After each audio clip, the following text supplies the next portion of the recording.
దేవునికి స్తోత్రం కలిగిన గాక.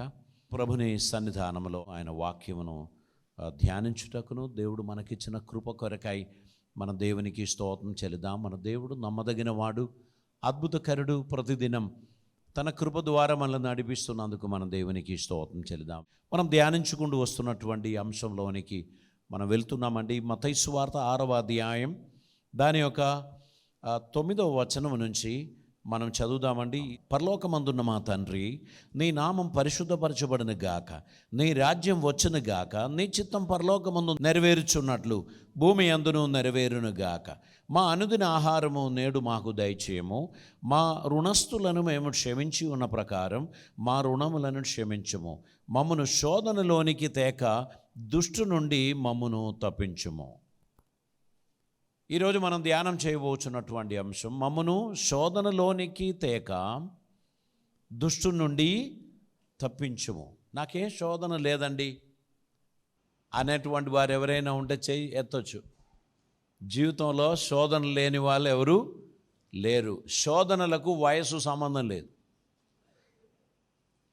కొందరు అనుకుంటారు యవనస్తులకే శోధనలు ఉంటాయని.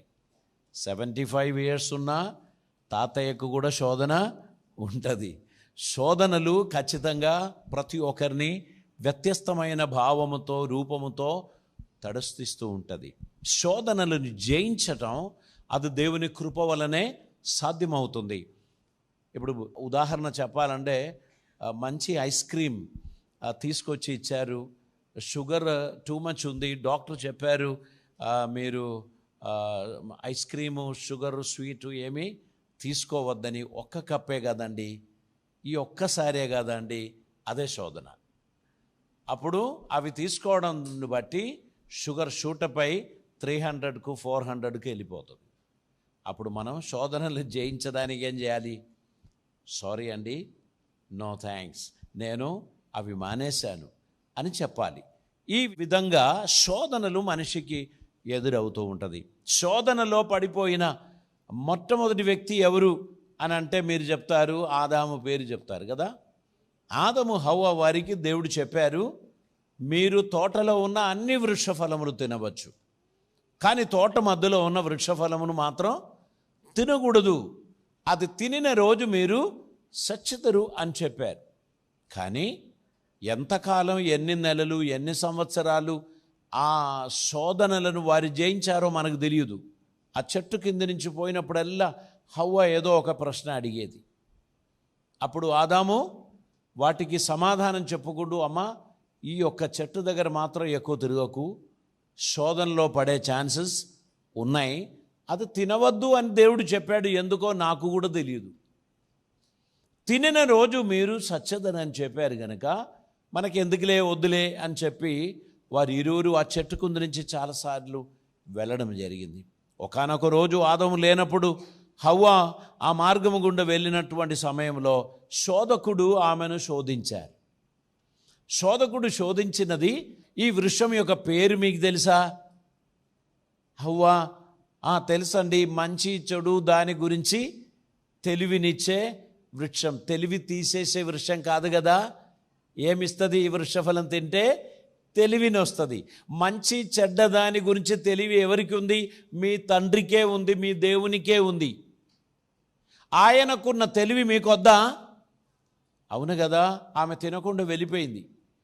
భర్త దగ్గరికి వెళ్ళి చెప్పారు, చూడండి ఆ వృక్షఫలం యొక్క పేరే తెలివినిచ్చే వృక్షం, ఎందుకు తినొద్దని దేవుడు చెప్పాడో నాకు తెలియదే అని చెప్తే ఆయన చెప్పాడు, మనకు అనవసరమ్మా, వద్దన్నారు, వద్దు, ఇక దాని గురించి డిస్కషన్ మానేద్దాం అని చెప్పారు. అయినా హవ్వ మనసులో ఉన్న ఆ ఫీలింగ్ పోవడం లేదు. ఆ చెట్టు కింద నుంచి నెక్స్ట్ టైం వచ్చినప్పుడు ఈ శోధకుడు చెప్పాడు, చూడు ఇది ఎంత రమ్యమైనది, ఎంత సుందరమైనది, ఇది బయట చూడడానికి ఎంత సుందరమో అది తింటే నీకు అంత తెలివి వచ్చేస్తుంది.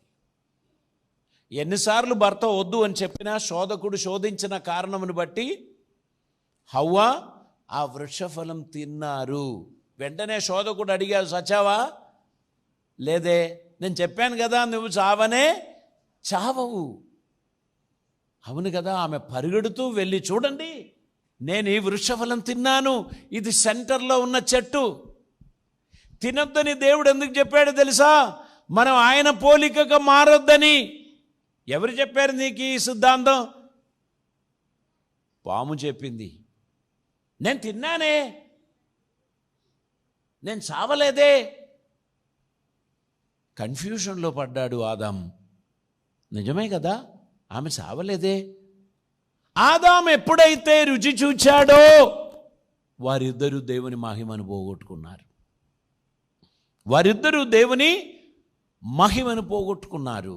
నేను అప్పటి నుంచి చెప్తున్నా, తినద్దు తినద్దు, దాని చుట్టూ పోవద్దు, అది మనకు అనవసరం అని చెప్తే నువ్వు వినలేదు, నువ్వు తిన్నావు, చచ్చావే. ఎక్కడ చచ్చినావు? ఇప్పుడు మహిమ లేదు, వస్త్రం లేదు, దిగంబరులు అయ్యారు, పరిగెడుతూ పోయి చెట్టుకు దాక్కున్నారు. అక్కడ కూర్చొని ఎన్ని ముచ్చట్లు చెప్పారో. ఇవన్నీ మనకు జరుగుతుందని ఆ తండ్రి ఎప్పుడో చెప్పాడు. ఆయన సన్నిధికి ఎట్లా పోగలం మనము? ఆయన వస్తే మనం ఏమని చెప్తాము? వారి వెంటనే ఆ వృక్షపు ఆకులు తీసుకొని ఒక వస్త్రము తయారు చేసి దాని ఆ చెట్టు కింద వారు కూర్చున్నారు. కానీ ఎండకు అవన్నీ మాడిపోయింది.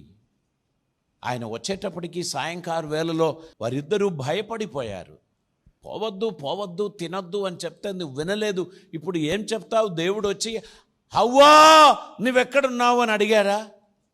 అడగలే. ఎవరిని అడిగారు? ఆదాము. శరీరం అంతా వణుకులు వచ్చేసింది. నీ స్వరం విని దాగుకున్నాను. ఎందుకు దాగుకున్నావు? తినకూడదని నేను చెప్పిన వృక్ష ఫలాన్ని నీవు తిన్నావా? ఇది ఇచ్చింది. నేను ఒంటరిగా సుందరంగా ఆ అడవిలో తిరుగుతూ ఉండే, నేను ఒంటరిగా ఉండటం మంచిది కాదని చెప్పి దీన్ని నాకు ఇచ్చినావు, ఇది నాకు ఇచ్చింది, నేను తిన్నాను. అంతే కదా. మరీ అంతగా చెప్పకపోయి ఉండొచ్చు, కానీ అదే కదా దాని సారాంశం. ఆదాము ఆమె వైపు చూపించిన అప్పుడే చెప్పిన. తిన్నారిద్దరు. ఇక ఏం దయాదాక్షిణ్యం లేదు. ఇద్దరినీ తీసుకుపోయి తోట బయట పెట్టి అక్కడ సిరాఫులను ఖడ్గముతో నిలబెట్టారు. ఇక ఏమి కెరూబులు నిలబడి వారు లోపలికి రాకుండా చేసి తోటను భద్రం చేసుకున్నారు అని మనం చూస్తున్నాం. ఒకసారి ఒక అబ్బాయితో ఒక దైవజనుడు అడిగాడు, నానా నువ్వు రోజు ప్రార్థన చేస్తావా? No no, I don't pray every day. Why? Every day I don't need anything. Someday I need something, then I will pray. ఎప్పుడైనా నాకు ఏదైనా అవసరం ఉంటే నేను ప్రార్థన చేస్తాను, కానీ రోజు ఎందుకు ప్రార్థన చేయాలి? ఏం అవసరం లేదు కదా అని అన్నారు. ఇంకొక కుమారుడు తన తండ్రిని తీసుకొని ఆయన స్టోర్ హౌస్కు వెళ్ళి, డాడీ అస్తమానం ప్రతి ప్లేట్ కొరకు ప్రార్థన చేయమని చెప్పకు, ఇగో ఈ 5-6 బస్తాలు ఉన్నాయి, ఇది ఈ సంవత్సరం అంతా మనం తినడానికే, ప్రార్థన చేసేసాయి. వేడి వేడి అన్నం తీసుకొచ్చి పెడితే అది చల్లారేదాకా ప్రార్థన చేస్తారు ఈసారు. కాబట్టి కుమారునికి విసుగు చెందింది, నువ్వు ఒకసారి ప్రార్థన చేసేసాయి, ఖతం అని ఒప్పుకోలేదు. నానా ఒకసారి ఊపిరి పీల్చుకొని వారం రోజులు ఉంటావా? ఉండలేను. Every moment we need God's grace. దేవుని కృప మనకు ప్రతి దినం ప్రతి నిమిషం మనకు అవసరం. అలాగనే ప్రార్థన కూడా మనం విడిచిపెట్టకూడనిది. మనం దాన్ని వదిలిపెట్టడానికి వీలు లేదు. మన అందరి ప్రార్థన ఎలా ఉందంటే మనం 100 ఫోన్ చేస్తున్నట్టే. 100 ఎప్పుడు ఫోన్ చేస్తాం? యాక్సిడెంట్ అయినప్పుడు, లేదైనా దాడి జరిగినప్పుడు, ఇంకేదైనా ప్రాబ్లం వచ్చినప్పుడు 100 ఫోన్ చేస్తాం. 108 ఎప్పుడు ఫోన్ చేస్తాం? అటువంటి క్రిటికల్ సిచ్యువేషన్లోనే. కొందరి ప్రార్థన అలాగనే ఉంది. 100 ఎప్పుడు డాక్టర్ చెప్పారు, మేము చేయవలసింది అన్నీ చేసేసాం, ఇక మా వలన ఏమీ కాదు. డాక్టర్స్, అంత ఫేమస్ హాస్పిటల్లో ఉన్న డాక్టర్స్ చేతులు ఎత్తారా? ఇక ఒక్కటే నంబర్ కదా, ఎమర్జెన్సీ నంబర్. జెరమియా 33:3 ఏంటి? మీరు నాకు మొరపెట్టండి, నేను మీకు ఉత్తరం ఇస్తా. ఇక వెంటనే ప్రభువా నువ్వు అలా చెప్పావు కదా, నేను కష్టంలో ఉన్నాను, ఇక్కడ ప్రాణం పోతుంది, కాపాడండి అని ప్రార్థన చేస్తే కొన్ని సందర్భాల్లో దేవుడు ఆలకించకపోవచ్చు. ఎందుకని? మీకు ఆ ప్రార్థన అలవాటు లేదు గనక. ఎమర్జెన్సీలో మాత్రమే దేవుని వెతుకుచున్నటువంటి జీవితం. శోధన జీవితంలోనికి వచ్చినప్పుడు అదొక డిసాస్ట్రస్గా మన జీవితంలో సంభవించకుండా ఉండడానికి మెలకువగా ఉండి ప్రార్థన చేయండి అని ప్రభు చెప్పారు. శోధనలో పడిపోకుండా ఉండడానికి మెలకువగా ఉండి ప్రార్థన చేయండి అని ప్రభు చెప్పారు. శోధనల గురించి చాలా చక్కగా వివరించినటువంటి పత్రిక యాకోబు పత్రిక. యాకోబు పత్రిక 1వ అధ్యాయం దాని యొక్క 2వ వచనాన్ని చదవండి. నా సహోదరులారా, మీ విశ్వాసమునకు కలుగు పరీక్ష ఓర్పును పుట్టించునని ఎరిగి మీరు నానా విధములైన శోధనలలో పడునప్పుడు అది మహానందమని ఎంచుకొనుడి. మీరు సంపూర్ణులను అనునాంగులను ఏ విషయములోనైనను కొదువలేని వారునై ఉండునట్లు ఓర్పు తన క్రియను కొనసాగింపనీయుడి. ఇక్కడ చూడండి, నా సహోదరులారా, మీ విశ్వాసమునకు కలుగు పరీక్ష ఓర్పును పుట్టించునని ఎరిగి మీరు నానా విధములైన శోధనలలో పడినప్పుడు అది మహానందము అని ఎంచుకొనుడి. మీరు సంపూర్ణులను అనునాంగులను ఏ విషయములోనైనను కొదవలేని వారునై ఉండునట్లు ఓర్పు తన క్రియను కొనసాగింపనీయుడి. దేవునికి స్తోత్రం. జీవితంలో శోధన రావడం మంచిది, అదే మురికి మంచిది అని కొన్ని సబ్బు కంపెనీలు చెప్పినట్టు మీరు ఆల్రెడీ చూశారు. మురికి మంచిది, శోధనలో రావడం మంచిదంట. ఎందుకు తెలుసా? మనల్ని సంపూర్ణులుగా చేస్తున్నారు మరియు అనునాంగులుగా చేస్తున్నారు. మనం దేవుని కృపను పొందదగినటువంటి వారిగా మనల్ని మార్చుచున్నారు. దేవునికి స్తోత్రం. పరీక్ష మంచిదా? పరీక్ష మంచిదే. పరీక్ష రాస్తేనే పాస్ అయ్యేది. పరీక్ష లేదు అని అంటే విజయం ఉండదు. కొంతమందికి కోవిడ్ కాలంలో పరీక్ష లేకుండా పాస్ చేశారు. వాళ్ళకి ఇప్పుడు డౌటే, నేను ఒకవేళ రాస్తే జయించేవాడినా కదా. సో పరీక్ష ఎందుకు పెట్టారు అంటే మిమ్మల్ని ప్రూవ్ చేయడానికి. You are capable, you are eligible to go forward. మీరు నెక్స్ట్ లెవెల్లోకి వెళ్ళడానికి మీరు యోగ్యులు అని మనల్ని ప్రూవ్ చేసేటువంటిది పరీక్షలు. పరీక్షలు జీవితంలోనికి వచ్చుచున్నప్పుడు దాన్ని జయించడానికి దేవుని కృపను మనం ఆశ్రయించాల్సిన అవసరం ఉంది. యాకోబు పత్రిక 1వ అధ్యాయం 5వ వచనంలో, మీలో ఎవరికైనాను జ్ఞానం కొదువగా ఉన్న ఎడల అతడు దేవుణ్ణి అడగవలను, అప్పుడు అది అతనికి అనుగ్రహింపబడును. ఆయన ఎవనిని గద్దింపక అందరికీ ధారాళముగా దయచేయువాడు. కాబట్టి మనము మన జీవితంలో శోధనలు వచ్చుచున్నప్పుడు మనం వాటిని జయించడానికి దేవుని కృప పొందాలి. జ్ఞానం కొదువగా ఉన్నటువంటి వారు అనుమానములకు గురి కాకుండా అందరికీ ధారాళముగా దయచేయుచున్న దేవునిని అడగవలను అని పరిశుద్ధ వాక్యం తెలియపరిచారు. దేవునికి స్తోత్రం. దాని 6వ వచనంలో, అయితే అతడు ఏమాత్రమును సందేహింపక విశ్వాసముతో అడగవలను. సందేహించువాడు గాలి చేత రేపబడి ఎగిరిపడు సముద్ర తరంగముల వలె ఉండును. మన జీవితంలో సంశయించకూడదు, అనుమానపడకూడదు. దేవుడు నమ్మదగినవాడు అని సందేహం లేకుండా విశ్వసించిన ఎడల మన జీవితంలో దేవుడు అద్భుతమైన కార్యాలు చేస్తాడు అని పరిశుద్ధ వాక్యం తెలియపరుస్తున్నారు. Nothing is impossible to God. దేవునికి ఏదియూ అసాధ్యమైనది కాదు. మన దేవునికి అసాధ్యమైన అనుకొని ఇంకెవరికైనా చెప్దాం అనుకున్నారు అనుకో, కొంప ముంచినట్టే. వారు మనల్ని కన్ఫ్యూజ్ చేస్తారు. దేవుడు చేయలేడని ఏదైనా మనిషి దగ్గరికి పోయామనుకో, ఉన్నది పోతుంది సుమా, అసలు ఉన్నది కూడా పోతుంది. కాబట్టి మనము అనవసరంగా మనుషులపై ఆధారపడవద్దు. నీ దేవుడు నమ్మదగిన వాడు. నీ సమస్యల నుంచి నిన్ను విడిపించడానికి ఆయన చాలినవాడు. నీకు జయమిచ్చి నిన్ను లేవనెత్తడానికి ఆయన చాలినవాడు అని గ్రహించి ఆయనకు స్తోత్రం చెల్లించాలి. 1 కొరింథీ పత్రిక 10వ అధ్యాయం దాని 13వ వచనం చదువుదామమ్మా. సాధారణముగా మనుషులకు కలుగు శోధన తప్ప సాధారణముగా మనుషులకు కలుగు శోధనలు తప్ప మరి ఏదియు నీకు సంభవింపలేదు. దేవుడు నమ్మదగినవాడు, మీరు సహింపగలిగిన దానికంటే ఎక్కువగా ఆయన మిమ్మల్ని శోధింపనీయడు. అంతేకాదు సహింపగలుగుటకు ఆయన శోధనలతో కూడా తప్పించుకొను మార్గము కూడా కలుగజేయును. మనము దేవుడు నమ్మదగిన వాడు గనుక, విడుదలివ్వడానికి యోగ్యుడు గనుక ఆయనపై మనం ఆశ్రయం ఉంచాల్సిన అవసరత ఉంది. శోధనలో పడుకుండు నిమిత్తం జాగ్రత్తగా ఉండి ప్రార్థన చేయాలి. యేసు ప్రభు శోధనలలో ఎదుర్కొన్నవాడే. 40 పగలు 40 రాత్రులు ఉపవాసం ముగించిన వెంటనే శోధకుడు ప్రభు దగ్గరికి వచ్చాడు.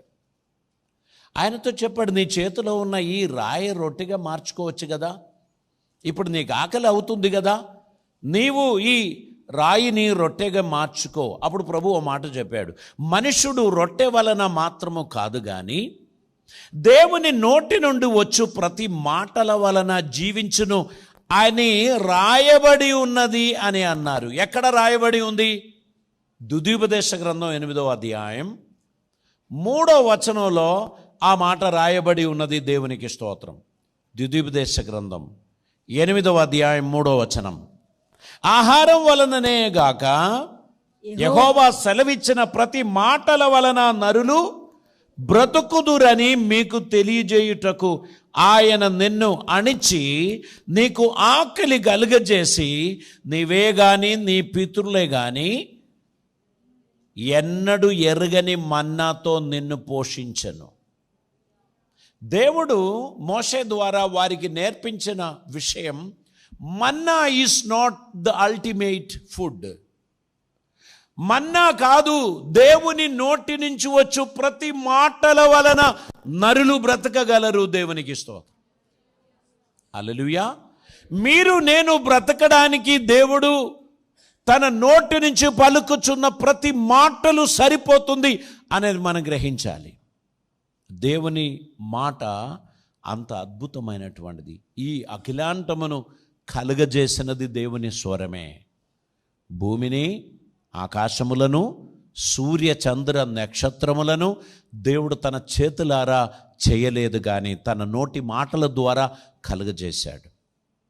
ఆయన తన చేతులారా చేసినది మానవుని.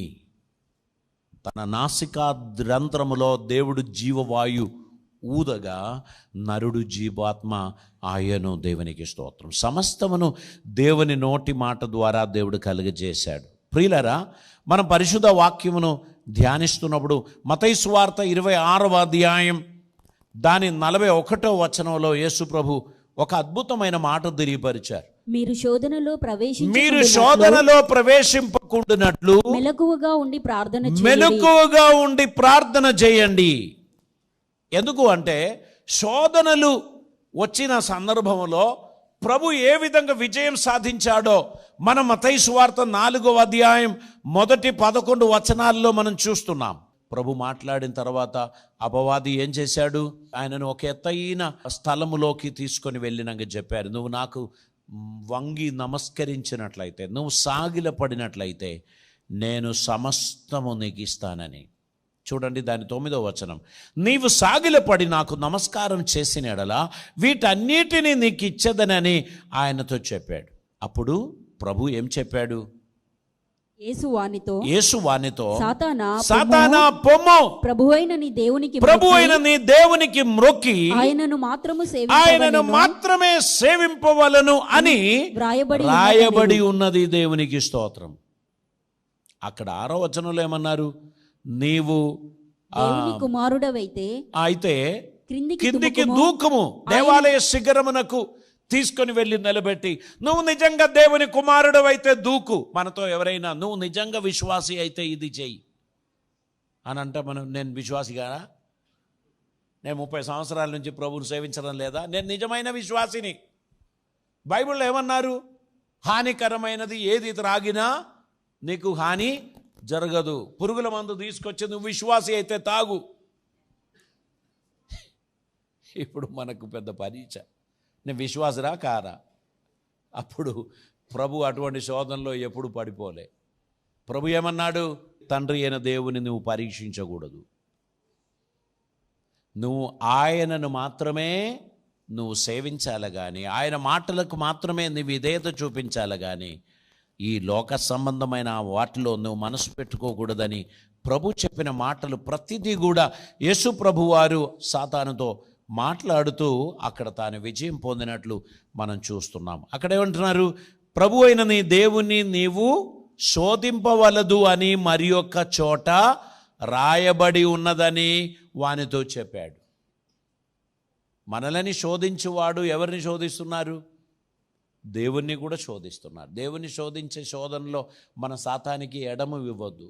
సాతాన్ని ఏం చేయాలి? నువ్వు నా వెనకకు పో, నీతో నాకేం పని లేదు, ఈ విషయంలో నీకు నాకు వాదం అక్కర్లేదు, I don't want to follow you, నీ మాటకు నేను ఓటేయను అని మనం చెప్పి దేవుని కోసం నిలబడడానికి మన జీవితాన్ని మనం సమర్పించాల్సినటువంటి అవసరత ఉంది. దేవుడు అద్భుతకరుడు అని నమ్మిన ప్రతి వారు కూడా దేవునికి స్తోత్రం చెల్లించాలి. ఇక్కడ మనం చూస్తున్నాం 11వ వచనం మరోసారి చదువుమా. అంతటా అపవాది ఆయనను విడిచిపోగా ఇదిగో దేవదూతలు వచ్చి ఆయనకు పరిచర్య చేశారు. దేవునికి స్తోత్రం. మన జీవితంలో సాతాను విడిచిపోయే ఒక సమయం ఉన్నది. శోధనలు అయిపోయినప్పుడు, శోధనలు సంభవిస్తున్నప్పుడు మనం మెలకువగా ఉండాలి. మనం నిద్రపోయి బండి నడిపితే ఏమవుతుందో తెలుసా? 2-3 సెకండ్స్లో బండి బొందలోకి పోతుంది. ఈ పోయిన వారం నిద్రపోయి నడిపించిన కన్ను అసలు తెరవలేకపోతున్నా, కానీ దేవుని మహాకృప, దేవుడు కాపాడాడు. ఒకసారి కిందికి దిగాను, కొంచెం ఒక రౌండ్ వేసాను, మళ్ళీ వచ్చి ఎక్కాను. మొత్తానికి దేవుడు ఇల్లు చేర్పించాడు. కొన్నిసార్లు ఆ శోధన మనల్ని చాలా, ఆ నిద్ర అనేటువంటి మత్తు మనల్ని చాలా కలవరపరచడానికి ప్రయత్నం చేస్తుంది. మనం గుర్తుపెట్టుకోవాలి, దేవుని కృపపై ఆశ్రయించిన బిడ్డలు మెలకువగా ఉండాలి. శోధనలో పడకుండా జాగ్రత్త పడాల్సినటువంటి అవసరం ఉంది. మనం నిర్గమకాండం 17వ అధ్యాయం దాని యొక్క 2వ వచనాన్ని మనం చదువుదాం. మోషే ఇశ్రాయేలీయులతో ఒక ప్రశ్న వేస్తున్నారు. మీరు మీ దేవుణ్ణి శోధిస్తున్నారా అని అడుగుచున్నారు. 17:2 మోషేతో వాదించుచు త్రాగుటకు మాకు నీళ్ళిమ్మని అడుగగా, మోషేతో వాదించుచు త్రాగుటకు మాకు నీళ్ళిమ్మని అడగగా, మోషే మీరు నాతో వాదింపనేలా యెహోవాను శోధింపనేలా అని వారితో చెప్పాను. అక్కడ ప్రజలు నీళ్లు లేక సనుగుచు ఇందెందుకు మమ్మును మా పిల్లలను మా పశువులను దప్పిచేత చంపుటకు ఐగుప్తులో నుండి ఇక్కడికి తీసుకొని వచ్చితివి అని అనేది. అప్పుడు మోషే యెహోవాకు మొరపెట్టుచు ఈ ప్రజలను నేనేమి చెయ్యుదును, కొంతసేపటికి నన్ను రాళ్లతో కొట్టి చంపుదురు. పెద్దలలో కొందరిని తీసుకొని ప్రజలకు ముందుగా పొమ్ము, నీవు నదిని కొట్టినా నీ కర్రను చేత పట్టుకొని పొమ్ము. ఇదిగో అక్కడ హోరేబులోని బండ మీద నేను నీకు ఎదురుగా నిలిచెదను. నీవు ఆ బండను కొట్టగా ప్రజలు త్రాగుటకు దానిలో నుండి నీళ్లు బయలుదేరును అని మోషేతో చెప్పారు. ఒకసారి దేవుడు చెప్పాడు ఆ బండను కొట్టుమని. ప్రతిసారి దేవుడు కొట్టుమని చెప్పలే, ఆజ్ఞాపించుమని చెప్పినప్పుడు కూడా మోషే కొట్టాడు. అది ఇంకోసారి. అప్పుడు దేవునికి అది ఇష్టమా కాలేదు. దేవుడు మనతో ఏది చెప్తారో అదే చేయాలి. మన మనసుకు తోచిందన్నీ దేవుడు చెప్పాడని అనుకోకు. కొంతమంది బుద్ధిహీనులు ఏం చెప్తారు తెలుసా? ఇదే యెహోవా వాక్కు, దేవుడు ఇలా చెప్తున్నాడు అంటాడు. అమాయకులను బలి చేస్తారు. కానీ ఏం తెలుసా? దేవుడు చెప్పలేదు. నేను నీకు ఎప్పుడు చెప్పినా నేనేం సెలవు ఇవ్వలే, నువ్వు సొంతంగా చెప్పావు, నువ్వే చూసుకో అంటారు. వీళ్ళు చెప్పిన మాటలు ఏమీ నెరవేరదు. అప్పుడు వాళ్ళు అబద్ధ ప్రవక్తలు అవుతారు, దొంగ ప్రవక్తలు అవుతారు. దేవుడు చెప్పని మాటలు దేవుడు సెలవిచ్చుచున్నారు అని చెప్తే అది దేవుడు చెప్తాడు, నువ్వే చూసుకో, నాకు సంబంధం లేదంటారు. అప్పుడు ఆ కార్యం జరగదు. నీకు బాబు పుడతాడు అంటాడు, పుట్టినప్పుడు పాప పుట్టింది. బాబు పుడతాడు అన్నాడు, పుట్టినప్పుడు ప్రసవ సమయం దగ్గరికి వచ్చినప్పుడు వాట్సాప్లో మెసేజ్ పెట్టారంట పాపే పుడుతుందని. మీరు వాట్సాప్ చెక్ చేయలేదా? నేను మీకు మెసేజ్ పెట్టాను కదా పాప పుడుతుందని. చెప్పింది ఏంటి? బాబు పుడతారని. ఇప్పుడు మెసేజ్ ఏం పెట్టారు? పాప కావచ్చు అంటే తప్పించుకోవడానికి ఉన్న ఉపాయాలు. అది దేవుడు ఇష్టపడేటువంటిది కాదు. స్ట్రైట్ ఫార్వర్డ్గా దేవుడు సెలవిచ్చిన మాట 6 100 మార్పు జరగదు. ఎల్లప్పుడూ అది ఒక తీరిగా ఉండును అనేటువంటి విషయాన్ని గుర్తుపెట్టుకోండి. తల్లు వంచదాం, ప్రార్థన చేద్దాం. పరిశుద్ధుడైన తండ్రి, ఈ దినమందు నీ సన్నిధి మాకు దయచేసినందుకు స్తోత్రం. మా ఎడల నీకున్న తలంపులు ఎంతో శ్రేష్టము.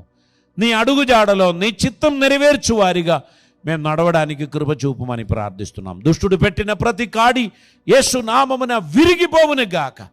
ఈ బిడ్డలకు జయం కలిగించుమని, ఆదరించుమని, అద్భుతములు జరిగించుమని, మీ సన్నిధిలో వారు నీకు ప్రియమైన బిడ్డలుగా వాడబడడానికి సహాయం చేయమని ప్రార్థిస్తున్నాం. నీ కాపుదల, నీ సన్నిధి, మీ దీవెనలు వారికి దయచేయమని, నీ కృపలతో వారిని నింపుమని, అద్భుత కార్యములు వారి జీవితంలో జరిగించుమని ప్రార్థిస్తున్నాం. మా తండ్రి, నీ కాపుదల, నీ సమాధానం, మీ దీవెనలు, మీ ఆశీర్వాదములు, ధారాళమైన కృప నీ బిడ్డలకు అనుగ్రహించి వారిని వర్ధిల్ల చేయమని, అద్భుతమైన దీవెనలతో వారిని నింపుమని, తిరిగి మేమందరం నీ సన్నిధిలో కూడి వచ్చి పర్యంతం మా ప్రయాణములను, మా పద్ధతులను, ప్రభువా మా ప్రణాళికలను నెరవేర్చి మీరే మాకు తోడుగా ఉండి సహాయం చేయమని, కృప చూపమని యేసయ్య పవిత్ర నామమున అడిగి ప్రార్థిస్తూ ఉంటున్నాం పరమ తండ్రి.